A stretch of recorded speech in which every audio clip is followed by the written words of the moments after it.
1번 문제는 좀 쉬운 문제죠. 연역법과 귀납법에 대한 이야기인데 다음 가로 안에 알맞은 것은 입니다. 과학적인 연구를 함에 있어서 가로 이론으로부터 시작할 수도 있고 관찰로부터 시작할 수도 있습니다. 우리가 보통 이론으로 시작하는 것을 무엇이라 하냐? 연역법이라 이렇게 말하고 그 다음에 관찰로부터 시작하는 것을 귀납법이다 이렇게 이야기합니다. 좀 더 구체적인 게 뒤에 나오는데 연역적 연구 방법은 이론으로부터 시작을 하죠. 그래서 이론에 의해서 선행 연구에 의해서 가설을 설정합니다. 연역법이 이렇게 가는 거예요. 그래서 여기에 가설이란 단어가 들어가야 됩니다. 가설을 설정하고 이를 검증하기 위해 관찰하는 접근이다 라고 했어요. 아, 검증하구나 이렇게 정리하시면 돼요. 자, 그리고 관찰로부터 시작한다 라고 했는데요. 관찰로부터 시작하는 것은 뒤에서 제가 앞에서 말씀드린 대로 귀납법이라는 단어가 들어와 있습니다. 자, 관찰로 시작을 하죠. 자, 그리고 나서 이론을 수립한다 라고 했습니다. 그러면 여기에 뭐가 있을까요? 일반화가 있어야 되죠. 관찰로 인해서 이런 일반화 작업을 거치고 이론으로 이제 도출되는 거니까 그래서 우리가 경험적 일반화라는 단어가 여기에 들어갑니다. 자, 경험적 일반화를 거쳐서 그 다음에 이론을 도출해내는 것이 귀납법이다. 자, 여기에 바로 연역적 연구 방법이고 그 다음에 이게 바로 귀납적 연구 방법이다. 이렇게 정리할 수 있겠습니다. 그래서 가로 안에 들어갈 것은 이거 두 개죠. 가설이라고 하는 단어와 경험적 일반화라고 하는 이 두 개의 단어가 들어가야 됩니다. 자, 정리가 됐습니다. 다음은 4번입니다. 자, 2번 확률에 대한 이야기입니다. 2번 문제 별표 쳐주시고요. 확률에 대한 설명으로 틀린 것은 입니다. 자, 첫 번째는 상호 배타적이라는 말이 들어가 있네요. 우리가 2020년도 10번 기출문제에서 이거 풀어본 것 같습니다. 똑같은 문제는 아니에요. 2020년에 10번 문제 참고하시라고 써드린 겁니다. 그 다음에 두 번째는 여기 보면 곱한 것과 같다라고 해요. 이것을 우리가 곱사건이다 이렇게 이야기합니다. 자, 그 다음에 세 번째는 결합 확률이란 게 나와 있네요. 네 번째는 조건 확률이란 게 나와 있습니다. 포인트가 되는 단어들을 좀 밑줄 쳤는데요.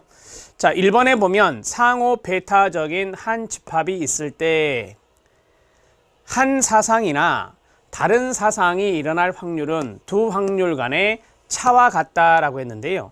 이 사상을 우리가 사건이라 이렇게 이야기하기도 합니다. 사건, 지금은 사건이라는 단어를 많이 쓰는데 예전에는 사상이라는 단어를 많이 썼죠. 자, 상호 배타적이다 라고 했을 때 우리가 이제 공집합이다 이렇게 말을 하거든요. 그래서 우리가 10번 문제에서 P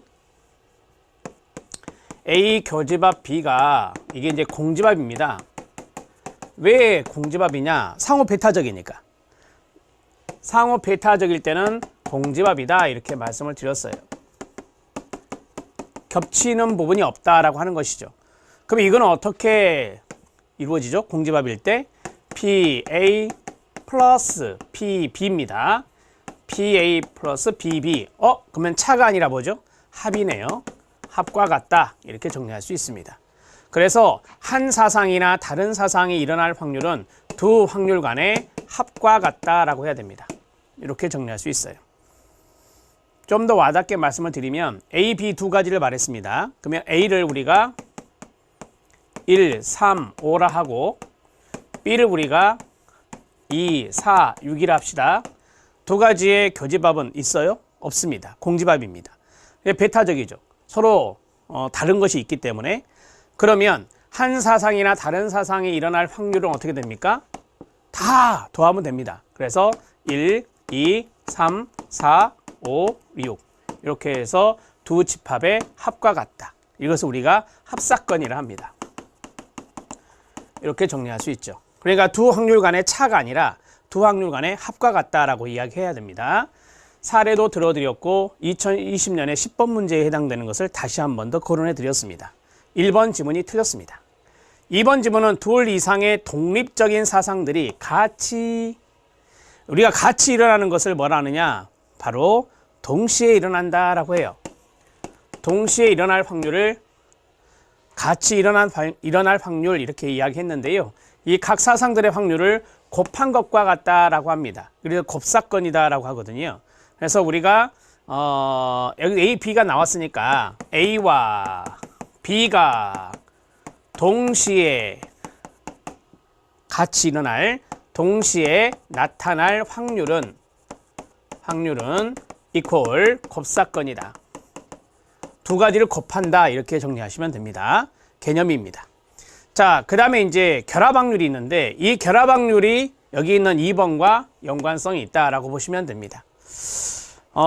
우리가 이제 A, N, B를 결합이라고 하죠. A, N, B를 결합이라 하는데, P, A, N, B, 이걸 결합이라 합니다. 만약에 A와 B가 2, 3변수일 때, 이게 범주형으로 나누어지는 분류가 되는 2, 3변수일 때, 이것을 곱으로 할 때는 어떻게 하냐? PA 곱하기 PB. 합사건이 아니라 곱사건입니다. 자, 여기 보시면 둘 혹은 그 이상의 사상이 같이라고 했어요. 여기에 보면 같이 나타날 확률이 있잖아요. 그래서 같이 일어날 확률을 우리가 또 결합 확률이라고도 합니다. 결합 확률을 A와 B가 2, 3변수일 때 그걸 수식으로 쓸 때 이렇게 씁니다. 따라서 이퀄 결합 확률은 2번에 있는 같이 일어날 확률이니까 이것은 곱사건과 연관성이 있다. 이렇게 보시면 되죠. 이걸 곱하기라 하잖아요. 이 점이 곱하기 표시입니다. PA 곱하기 PB, 이걸 결합 확률에 해당되는 것이다. 이렇게 보시면 되겠습니다. 그러니까 결합이라고 해서 합사건으로 하시면 안 돼요. 이건 같이 일어날 확률이니까 이거는 곱사건으로 정리하셔야 됩니다. 자, 조건 확률은 그대로 이해하시면 되는데요. 조건 확률은 어떠한 조건 하에서 일어나는 거거든요. 그래서 다른 사상이 일어난 조건 하에서 어떤 사상이 일어날 확률을 우리가 조건 확률이다, 이렇게 말하는 것이에요. 자, A, 여기다 A를 두면 다른 사건이 바로 A라고 한다면 A가 일어난 조건 하에서 자, B가 일어날 확률을 이야기한다면 이것을 우리가 조건 확률이다, 이렇게 이야기합니다. 자, 힌트는 여기 있어요. 조건이라는 단어가 힌트가 된다라고 보시면 됩니다. 어떤 조건 하에서 나타나는 것이 조건 확률이다 라고 보시면 되고, 두 가지가 동시에 일어나는 것을 결합 확률이다 라고 이해하시면 되겠습니다. 답은 1번입니다. 2번 문제는 2020년에 나왔던 10번 문제보다는 조금 더 어려운 문제가 되겠습니다. 그래서 문제 체크했습니다. 자, 2번 문제까지 정리했는데 1번 문제에 실력 따지기가 있었죠. 제가 이거는 그냥 건너뛰었는데 앞에서 설명을 좀 해드렸기 때문에 건너뛰었는데 간단하게 좀 보겠습니다. 거기 실력 따지기, 1번 문제 실력 따지기에 보면 연역법의 사례가 나옵니다. 이거 많이 아시죠? 모든 사람은 죽습니까? 네, 이게 바로 이론입니다. 그런데 소크라테스는 사람이다.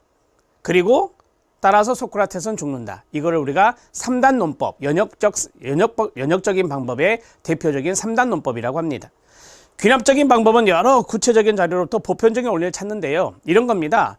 소크라테스도 죽고, 석가도 죽고, 공자도 죽고, 책에 많이 나오는 거잖아요. 자, 그래서 사람은 죽구나. 이게 바로 이제 귀납적인 방법이에요. 그래서 여러 구체적인 사례를 모아서 이것을 경험적으로 일반화를 시킨 다음에 그래서 모든 사람은 죽구나, 이런 이제 귀납법이 된다, 이렇게 보시면 되겠습니다. 이해되셨죠? 자, 이제 3번 문제 들어가면 됩니다. 3번 문제는 유사, 실험, 설계, 동의어가 준, 실험, 설계. 자, 여기에 구분되는 순수, 실험, 설계. 순수 실험 설계를 참 진짜를 써서 진 실험 설계, 이렇게 이야기하거든요. 자, 그러면 유사 실험 설계와 구분되는 순수 실험 설계의 가장 큰 특징은 뭐냐? 이걸 외우셔도 됩니다. 랜덤을 합니다. 유사 실험 설계는 랜덤을 하지 않아요. 그러니까 실험 집단과 통제 집단으로 구분을 해야 되는데, 그 구분을 할 때 무작위 할당, 무작위화를 하느냐 안 하느냐, 그게 가장 큰 차이점이거든요. 그래서 순수, 유사, 전비.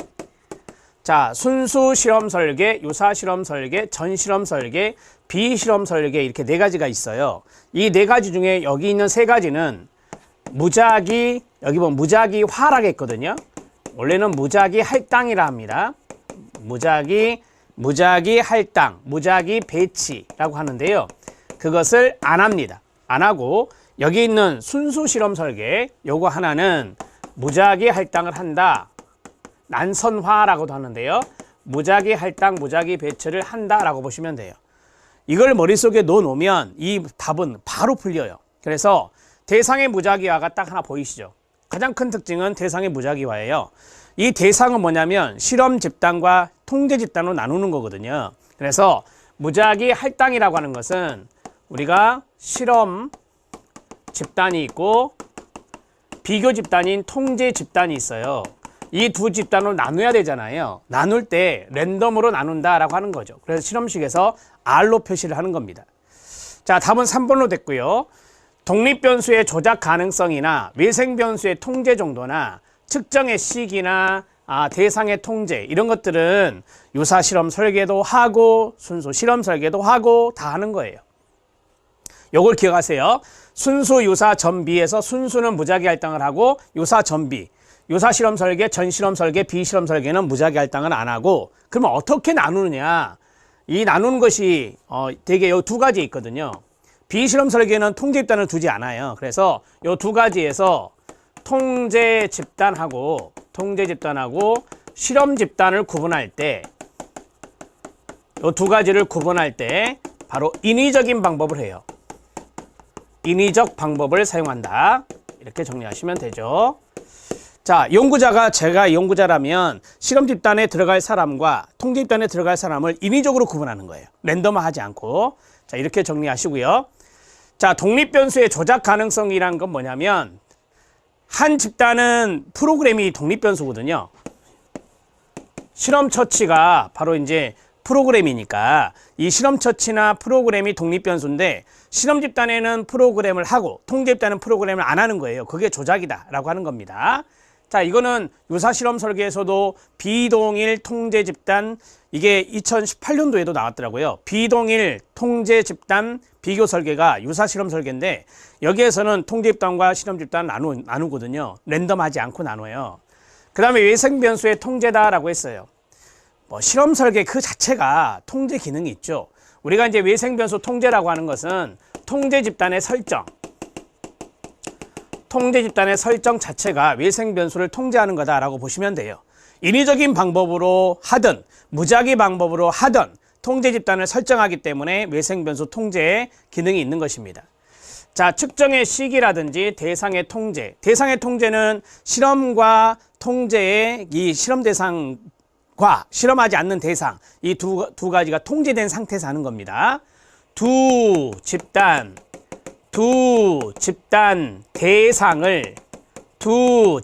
대상을 통제된 상태에서 연구가 진행되는 겁니다. 그러니까 자연적인 상황이 아닌 거예요. 인위적인 상황을 만들어 놓고 하는 거죠. 그게 바로 이제 대상 통제다 이렇게 말씀드릴 수 있고요. 뭐 측정의 시기도 마찬가지죠. 측정의 시기도 사전 검사, 사후 검사 하는 거 있어요. 유사에도. 통제 집단 전후 비교 설계는 사전 검사, 사후 검사하는 순수 실험 설계예요. 그런데 아까 말씀드렸던 비동일 통제 집단 비교 설계가 있거든요. 유사에. 유사 실험 설계, 비동일 통제 집단 설계는 사전 검사와 사후 검사를 해요. 그런데 랜덤만 안 하는 거죠. 두 개를 나눌 때. 그래서 측정의 시기, 사전 검사, 사후 검사를 말합니다.